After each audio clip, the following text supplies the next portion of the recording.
Hello, this is the Jay Show, and I'm Jay Smith, your host. And I have with me the very beautiful Hatun Tash, who has agreed to come as an expert to talk about really what the Quran and the problems we're finding with the Quran. In the last show, we already showed these 26 Qurans. Some of them are here, the others are around here. 26 different Qurans that are different from this one right here. This is the one we use today. This is the official one. This is the one that every Muslim has been told is the same all over the world, and that the Arabic part is exactly the same. Doesn't matter where you are, if you're in Indonesia, if you're here in Britain, if you're in Somalia, if you're up in the Middle East, it is always the same Quran. And the reason they have to say this is that this comes from an eternal tablet that sits in heaven, that's always been there in heaven. It has always been, it has always existed. So it cannot have had any human intervention. Plus, Quran makes a claim that Allah is going to protect the book. So if Quran has been changed, has been corrupted, then it puts Allah in a situation that Allah wasn't capable to keep His word. Oh, okay. So this is a theological problem as well. It will be a theological problem. Huge theological problem. Now, we don't have that problem with the Bible, do we? We don't, thanks God. We know that it's written by men. We know who the men were. We know when it was written. It was written over a period of 1,400 years. Let's say 1,500 years, because you have about a century in the first century which the New Testament was written. But from Moses writing in 1400 BC all the way up to John would be the last thing to have been written in the New Testament, possibly at the end of the first century. So 1,500 years, we know who wrote them. We know that these are not in heaven. We know they're not on any eternal tablets. We know that they were not sent down piecemeal by Angel Gabriel to each individual. There's about really 30 different authors in 3 languages on 3 continents for the New Testament and the Old Testament. We would never make the claims Muslims make. Yeah, so our claims regarding the Bible is the inspired word of God. Jesus is the eternal word of God. Bible is the witnessed word of God, which is written by human being, and Yahweh inspired human beings to write everything down. Versus Muslim claims regarding the Quran is the eternal speech of Allah, is the eternal word of Allah, and everything in the Quran is how it's supposed to be. So dot to dot is exactly the same. It came down, and in time of Muhammad, when Muhammad died in 632, revelation finished. So they've put the Quran on such a high pedestal. It's way up here. It is above criticism. It's above human intervention. It has to remain sacrosanct. Inimitable is the word they love to use. Can you see then why no one dares say that maybe there may be human intervention? If you begin to intimate that, immediately you're going to get an awful lot of angry Muslims, are you not? Yeah.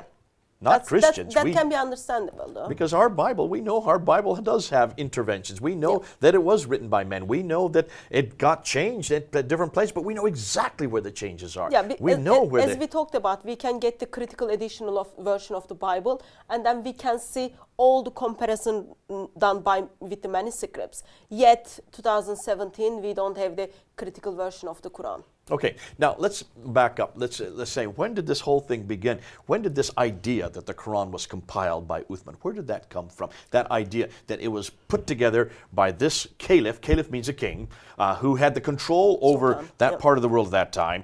Where do we get that idea that he was the one that inspired that? And we're going to put up on the screen that slide so people can see what we're talking about. And if you could unpack that slide for them, the traditional account, where does this account come from? We'll put it on the slide so you can see it, and you can then unpack it, what that slide's talking about. So information come to us approximately 250 years after death of Muhammad, and it comes to us approximate place called Uzbekistan. Bukhari is from Uzbekistan. So it's Bukhari. And you can see there in the blue there on the slide, in that little cloud formation, there is Sahih Bukhari. And the compilation, it's 870 AD. So we're talking about 240 years after Muhammad's death. He writes this down. He compiles from the people. It. And we know Arabic wasn't Bukhari's first language, so he learned Arabic in his lifetime, and then he traveled, he met with people, and then he found out how the Quran came to be. So Sahih Bukhari, volume 6, book 61, Hadith 509 and 500 tells us, Hudayfa bin al-Yaman came to Uthman at the time when the people of Sham and the people of Iraq were waging war to conquer Armenia and Azerbaijan. So there is war between people of Sham and people of Iraq. Yet when we actually look at the informations outside of the hadith, we see approximately 70 people died from this war. And during this war, some Muslims called other Muslims kafir. Okay, That's it says that just in the next side sentence. information. Hudayfa was afraid of their, that is the people of Sham and Iraq, Yeah. differences in the recitation of the Quran. Yeah. So there was a fear already that maybe the Quran would have different. Hold on a minute. If this comes from God, automatic. If it comes from heaven, automatic. This suggests that there may be human intervention already. Yes, but please remember, while during the war, Muslims are calling other Muslims kafir, non-believer, because the way they recite the Quran. Yet, it's only 70 people who dies in this battle. Let me continue on. Oh, and it says to Uthman, O chief of the believers, save this nation before they differ about the book, that means the Quran, Yep. as Jews and the Christians did before. So therefore Uthman sent a message to Hafsa. Now remember, Hafsa Yep. is who? So, Hafsa is the daughter of Umar, also wife of Muhammad. Okay. But they sent people to Hafsa because time of Uthman, there is already one complete Quran. Time which of is, Abu Bakr, there was no, one complete. from the time of Uthman, he already had a complete Quran, which was given to Hafsa from Abu Bakr. Okay, so at the From time Umar, of Abu sorry. Bakr, Yeah. 632, 634, a Quran had been compiled by Zayd ibn Thabit, Yeah. and that was given to the wife Hafsa. So- She put it under her bed, according to tradition. Yes. So that's what it's referring to. Yeah, so Go to Hafsa, yeah, he says. Uthman is sending people to Hafsa to get that That compiled Quran. Let's move on. Send us that manuscript of the Quran so that we may compile the Quranic materials in perfect copies and return the manuscripts to you. That means to Hafsa. Yeah, so hold on a minute. That tells us while there was a Quran exist in the time of Hafsa, with Hafsa, still that Quran is not perfect. So approximately 20 years after the death of Muhammad, they are trying to bring a perfect copy. Why could they just use Hafsa's? Why can't it be the official one? That's not perfect. It already tells us there is a problem So with people. you're saying also that there may have been something wrong with Hafsa's copy. If it was Hafsa's copy, all right, then they would burn everything else and then use the Hafsa's And copy. we can see that Yeah. because what we're going to read next. Yeah. Hafsa sent it to Uthman. Uthman then ordered Zayd bin Thabit, Abdullah bin Zubair, Said bin Al-As, and Abdurrahman bin Harith. So there are four others, bin Yeah. Harith bin Hisham. So there are four others, along with Zayd bin Thabit. Remember, Zayd bin Thabit is the one that wrote the one that Hafsa had. Yeah. He was the one that wrote it way back 20 years earlier in 632. Yep. So this is the same Zayd bin Thabit. We know him as the scribe or the secretary of Muhammad. Yep. Here he's asked by Uthman to take that copy on three others, Zubair, Alas, and Ibn Hisham, Harith Hisham. Yep. There are two, then, what does it say next? Let's read. To rewrite the manuscripts in perfect copies. All right, so just copy it like a photocopy over and over again. But wait a minute. Uthman said to the three Qurayshi men, in case you disagree with Zayd bin Thabit on any point, then write it in the dialect of the Quraysh. The Quran was revealed in their tongue. Hold on a minute. If you're just copying, how can you disagree? That is already the problem. By the time this event takes place, there is already a problem. People are already disagreeing what is in the Quran, what's supposed to be in the Quran or not. Because in the battle, people are calling each other kafir. And it's not like only small changings. And Uthman makes very clear statement. He's not the prophet or anything. He says, Quran is revealed in the dialect of Quraysh. Okay. So let's open up this book. This is that book right here. I give it to you. You're Zayd bin Thabit. Here is Hafsa's copy. Yeah. I want you now to write this down exactly as you've seen it in another book. I can't do that. Why not? Because there is already problem with this written Quran. People are already disagreeing with what it is written. So there is a reason these four people come together to make one perfect Quran. Okay, then it says, if you disagree. Yeah. So the assumption is there's going to be disagreement. Yeah. Write it in the Qurayshi dialect. Yes. Okay, help me here. Qurayshi dialect. Dialectical differences in Arabic require what? Vowels. They require vowels. Yeah. There are only three vowels, really. Yeah. There's long and there's short of them, but there is the dhamma, which is the Yeah. u sound. Dhamma, There fatha. is the fatta, which is the ah sound, Yeah. and there is a kasra, which is the e sound. Yeah. The dhamma and the fatta are put above the letter. The kasra is put below the letter. The problem is, sorry, always problems, but in the time of Uthman, in the time of Muhammad, in the time of Uthman, Arabic alphabet didn't have those vowels. Okay, well then why is he saying you have dialectic and do it in the Qurayshi dialect? If there was no vowels to delineate dialectical differences in the Arabic, then how can this be true? Remember, I told you, Bukhari wrote the hadith approximately 250 years after 870. death of Muhammad. So this is So, what would have been when- the case in the 9th century. Yes, when Bukhari looks back, he says, oh, okay, like he doesn't put together, oh, in 650s we didn't have the vowels. He doesn't put them He's not together. thinking historically. Yeah. This is the historical critique that we're looking for. This should have been done by Bukhari. Bukhari should have had a historical edition already in place. Yeah. So he's already saying, let me think what the problems would be today in the 9th century. And one of the big problems is we have different dialects. Yeah. So you need to read it in this dialect, the Qurayshi dialect. He didn't realize you can't say that in the 7th century.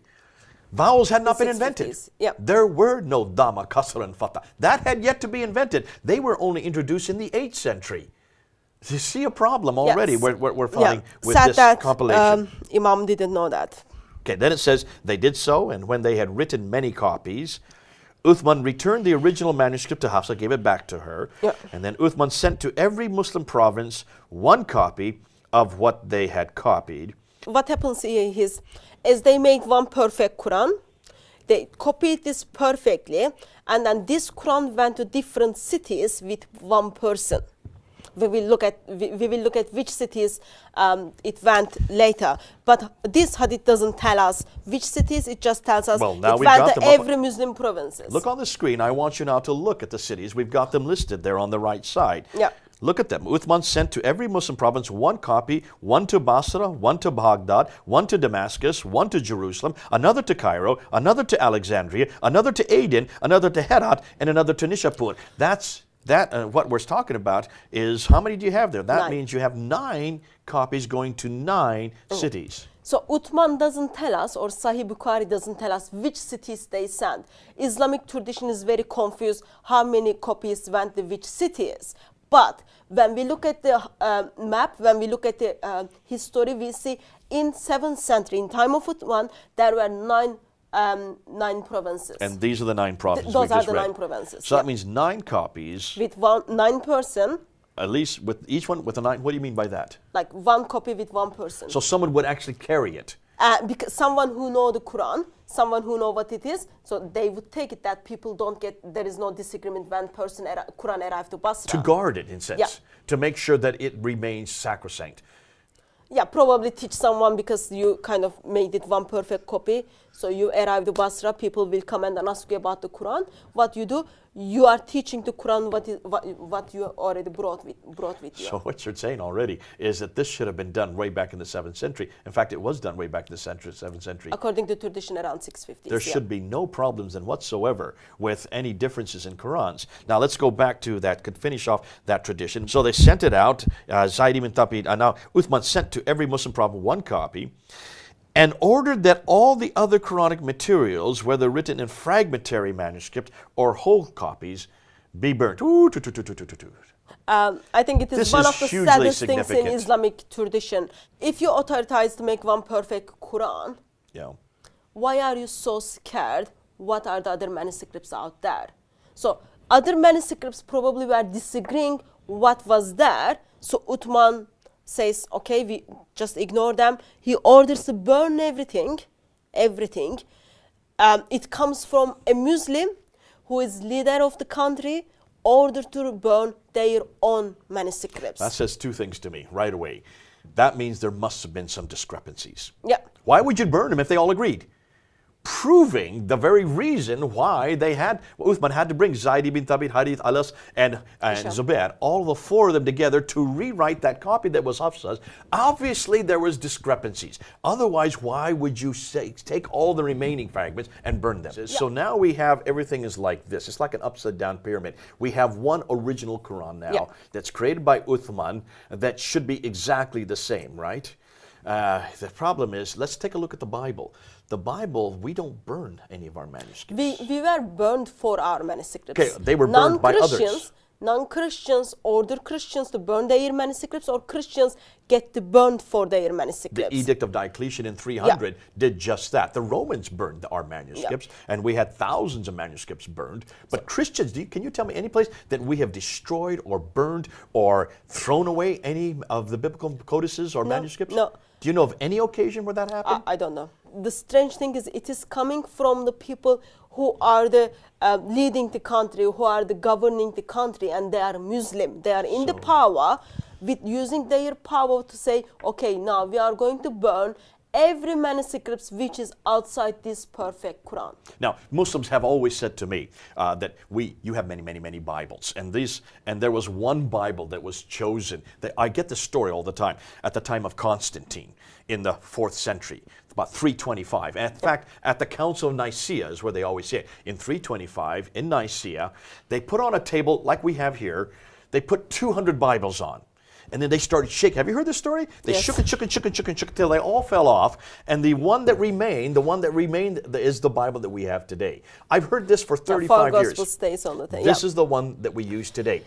Interestingly, it looks like that story that Muslims are creating actually is very similar to what we're getting here. There was no table and no shaking. Yeah, they are just putting their tradition on Christian history. In Christian history, nothing happened. Nothing such the story you told happened. In fact, the Council of Nicaea had nothing to do with canonization. The Council of Nicaea had to do with Arianism, had to do with actually what Islam follows, the fact that Arianists believed that Jesus was nothing more than a man, like Muslims believe. And Athanasius confronted Arianism. That's why the council was created, and that's what it argued. So it has nothing to do with whether a Bible was created or when the canon existed. But now we're talking about the first canonization.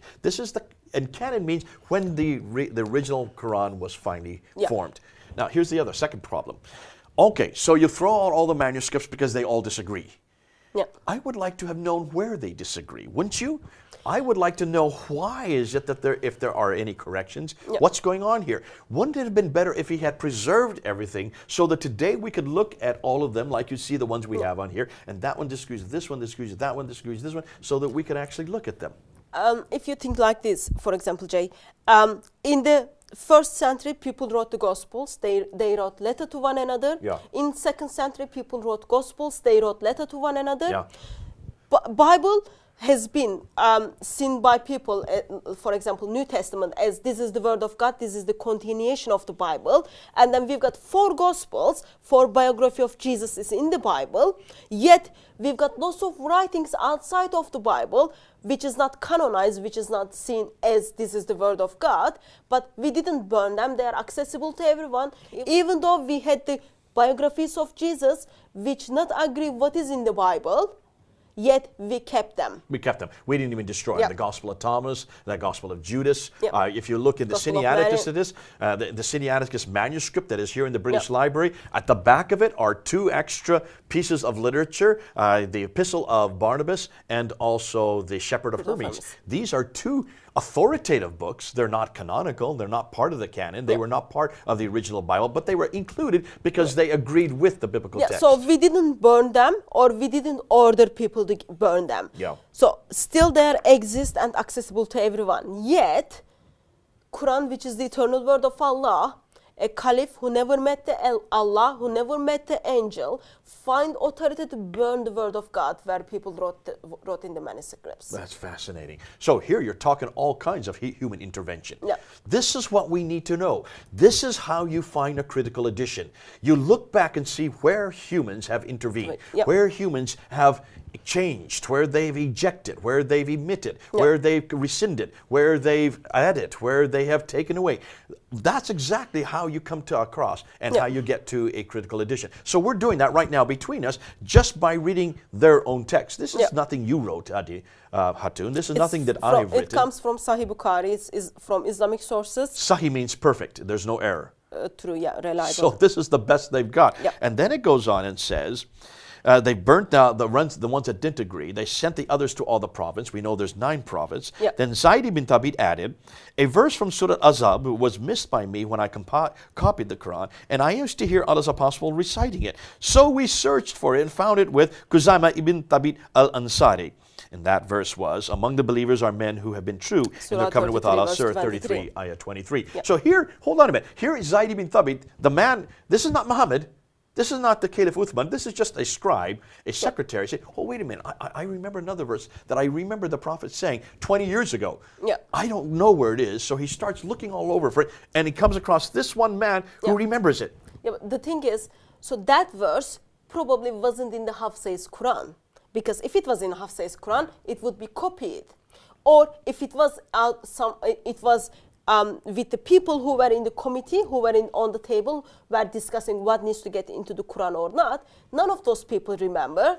And then he just gives us one name and then tells, oh, I remember this person remembered, and then I put it in the Quran. Oh, wait, one name. One person. What are you supposed to have in order to have something that's authoritative in Islam? 2 people, You minimum. need to have 2 witnesses. In fact, there are some Muslims that you know today that will not accept Surah 33, Ayah 23, Yeah, because and it only same- has one witness. Yeah, and same thing for the Surah 9, verse 128 and 129. Surah 9, verse 128 and 129 also only have 1 witnesses, Yeah. and they throw those 2 verses out, plus Surah 33, Ayah 23, because it only has 1 witness. And we Actually- know that because it's right here in Sahih Bukhari. Yeah, actually it's worse than that, because if we read certain passages, hadiths, it tells us Surah 33, which is the surah which is mentioned here, it was as long as Surah Baqarah, as long as Surah 2, Which is the largest one in the whole Quran. 2,296 or 76 verses.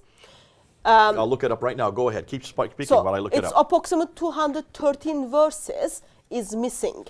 So Surah 33 we are reading today is only 73 or 76 verses, yet Surah Baqarah is 296 verses. Only 73 verses of 286 verses. 286 verses.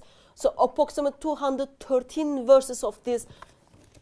Yes, Surah 33 was as long as Surah 2, 286 So we're missing verses. quite a few verses here. 213 verses is missing. 213 verses are missing. Ouch, And we are ouch, grateful. ouch. We are grateful that Sahih Bukhari said this. Yeah, Zaid bin Thabit, remember, oh, there was 1 verse, let me add it to there.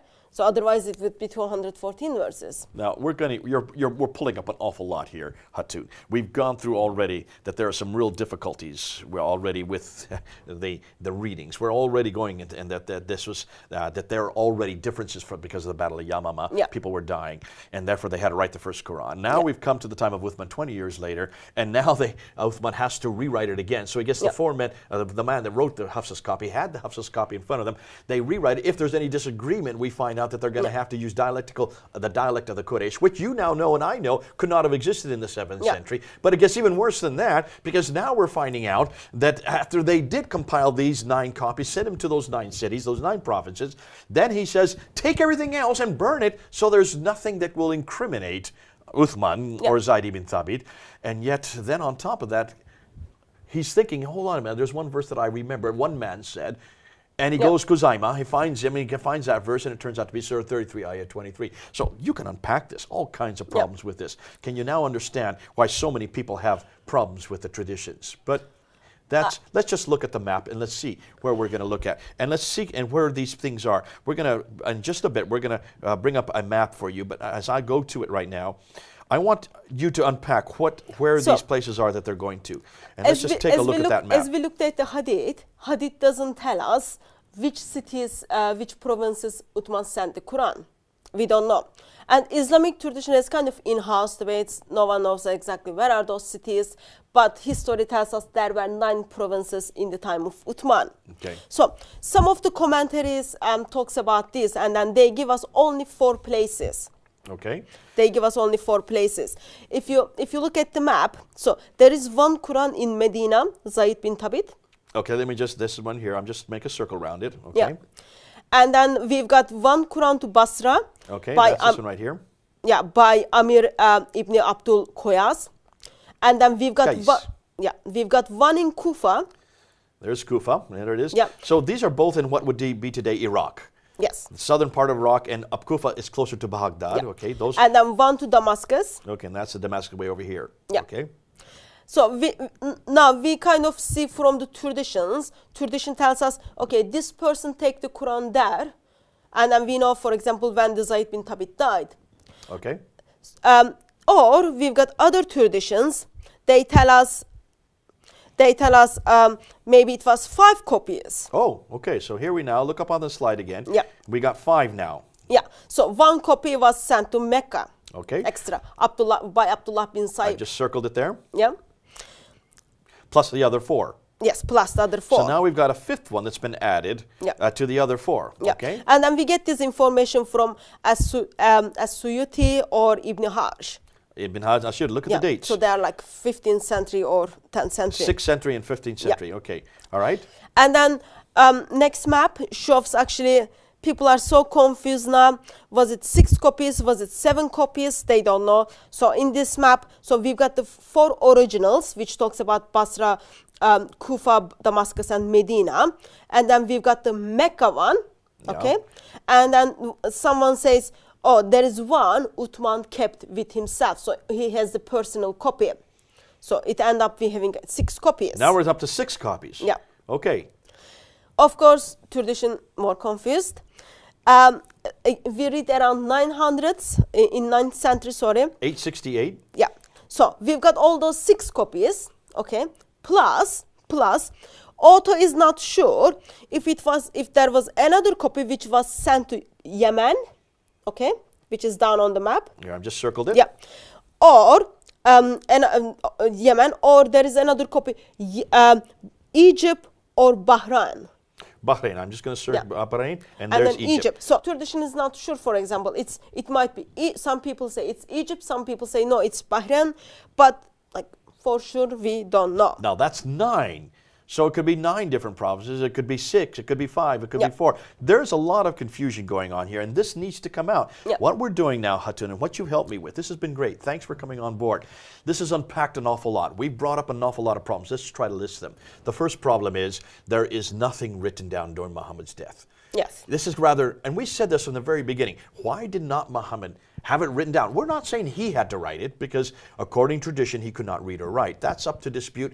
Nonetheless, why did he write this down himself? Why did he have Zayd ibn Thabit write it down? Since he was receiving it, and we do know that they could read and write in that period. Listen, there's a whole library that existed in Alexandria in the 5th century. Certainly by the 7th century when Muhammad was living, in that part of the world they could read and write. Isn't that funny? Why would God, in all his providence and all his wisdom, have picked a man who could not even read and write to give the greatest revelation in the history of mankind? Yeah. Nonetheless, so he didn't write it down. That we do know it was not written down. Tradition tells us it was not written down in 632 when he died. Yeah. That had to be written down by Zayd ibn Thabit during the time of Abu Bakr, the next 2 years. That was given to Hafsa. She put it under her bed. Why she did? If this is the greatest revelation, why wasn't it copied Accessible to immediately? everyone. Why didn't Abu Bakr send it to all the different provinces? He should have done it right away. Obviously, there was some reason why they must have hidden it. So 20 years later, roughly 20 years later, Uthman comes to power. He realizes there's a problem, that there are now different Qurans. And I think the reason why is they didn't have Hafsa's to look at. So that's why he then gets Hafsa's Quran, gives it to Zayd ibn Thabit along with 3 others, and they rewrite the Quran. We've got a real problem here. We've seen now that there are not only 9 that were finally written and sent to the 9 provinces, Basra, Baghdad, Damascus, Jerusalem, Cairo, Alexandria, Aden, Herat, and Nishapur. So those are the 9 that we should have 9 today. So we're going to unpack that. What we do know is that when these were then finally, these 9 were written, sent off to 9 countries with people to take them and to hold them and to make sure that they don't get disturbed or deranged or changed, and then we find all the other material is burnt, destroyed. Yep. And yet there's still one verse that he hadn't come across. Hatun, this has been great. It's been terrific. We need to wrap it up here because we're going to now come back to the major problem in the next series, and that is now let's look and see whether or not they really have continued, those 9 copies did continue to be the exact same even today. God bless you. It's good to have you here. Thanks for joining us. Continue to come with us as we now unpack these 26 Qurans in the next segment. This is Jay then, over and out.